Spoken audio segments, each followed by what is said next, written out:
ఇప్పుడే జీ5 app download చేయండి. చూడండి మీ ఫేవరెట్ టీవీ షోస్ ఎప్పుడైనా ఎక్కడైనా. ఏయ్ పున్నమి, ఇందాకే పని మనిషిని చెప్పావు, ఇప్పుడొచ్చి నా పక్కన కూర్చొని తింటున్నావు. ఈ ఇంట్లో ఉండాలంటే ముందు హద్దులో ఉండాలి.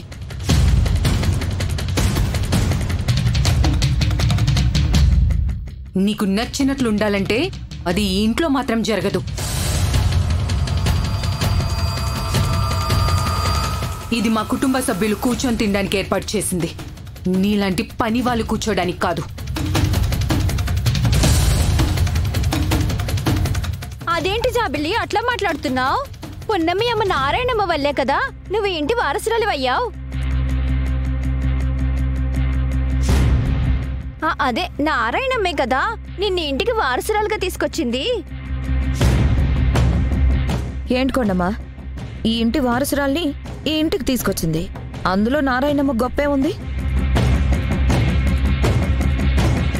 అసలు ఈ ఇంటి వారసురాలని తెలిసి నారాయణమ్మ ఎందుకు దాచిందో చెప్పాల్సింది పోయి, నారాయణమ్మ వల్లే జాబిలికి అదృష్టం దొరికినట్టు మాట్లాడుతున్నావు.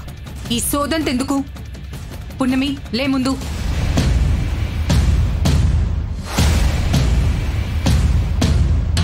కొండమ్మా, నీకేమైనా సపరేట్గా బొట్టు పెట్టి చెప్పాలా?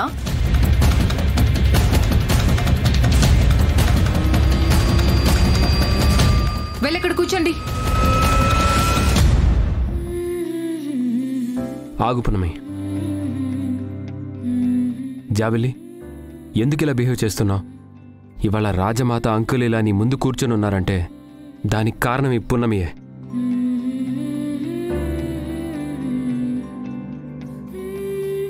ఎన్నిసార్లు అంకుల్ని ప్రాణాలకి లెక్క చేయకుండా కాపాడిందో ఇక్కడున్న అందరికీ తెలుసు. అంతెందుకు, నిన్ను ఇంటికి తీసుకురావడానికి కూడా నాతో కలిసి పున్నమి ఎంతగా ట్రై చేసిందో నాకు తెలుసు. అలాంటి పున్నమిని నువ్విలా అవమానించడం అసలేం బాలేదు. అవును జాబిల్లి, పున్నమి చాలా మంచిది, మన కుటుంబానికి చాలా సహాయం చేసింది. మన కుటుంబం అంతా పున్నమికి రుణపడి ఉండాలి. అంటే ఏంటి నానమ్మ, అందరూ కలిసి నేనేదో పెద్ద తప్పు చేసినట్టు మాట్లాడుతున్నారు? పెద్దమ్మగారు, నా కోసం మీరు గొడవ పడద్దు. నన్ను మీ సొంత మనిషిగా కలుపుకుని పోవడం మీ గొప్పతనం. అలా అని నా హద్దులు నాకు తెలిసుండాలి కదా పెద్దమ్మగారు. జాబిలమ్మ కోపంగా మాట్లాడినా నిజాలే మాట్లాడారు. అమ్మ పున్నమి, నువ్వు ఇప్పటికీ ఎప్పటికీ నువ్వు మా సొంత మనిషివే. అమ్మా, నువ్వు కూర్చుని తిను. పర్లేదు అయ్యగారు, మీరు తినండి. మేం కింద కూర్చుని తింటాం.